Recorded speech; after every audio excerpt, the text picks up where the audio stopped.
खत्म हो रही है। सही, तो ये मतलब आप कह रहे हैं कि इलेक्शन अमेरिका के सफीरों से मिला जा रहा है जी चौहान साहब, इलेक्शन में भी ट्रूली रिफ्लेक्ट होगी, अब आवाम समझ गई है, और फिर ये जो उनको खुशफहमी अभी थोड़ी बहुत है कि नहीं शायद इलेक्शन के अंदर अगर खड़े होंगे तो नहीं आवाम सपोर्ट, तो ये आपको लगता है अब वो नहीं है और आवाम ऑन ग्राउंड अब चीज़ें बदल चुकी हैं?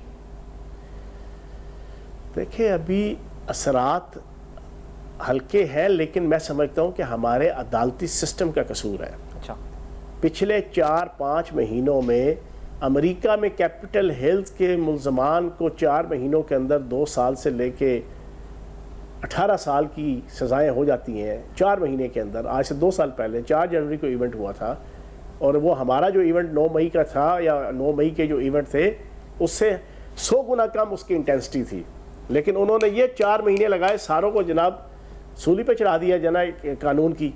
हमारे यहाँ पर चीफ जस्टिस जनाब, गुड टू सी यू, हमारे यहाँ चीफ जस्टिस जनाब आइए, आपका इंतज़ार था, देर लगी आने में, तुमको शुक्र है फिर भी आए। तो वो वाले गाने गुनगुनाने वाला माहौल था चीफ जस्टिस की तरफ से। चीफ जस्टिस की सास जो है वो पूरी तहरीक इंसाफ और चेयरमैन तहरीक इंसाफ के पूरे केसेस को जनाब डील कर रही थी। चीफ जस्टिस उसकी उंगलियों के इशारों पर नाच रहा था।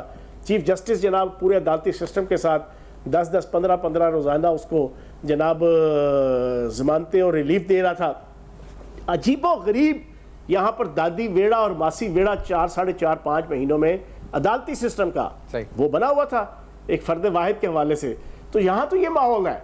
यहाँ पर अगर सही मायनों में लॉ की एनफोर्समेंट हो जाती 9 मई के बाद, तो लोगों को तो जनाब यहाँ पे लोगों के जनाब सब कुछ सीधा हो जाता, आम पब्लिक को भी समझ आ जाती। आपने सुना था इन्होंने किया क्या है।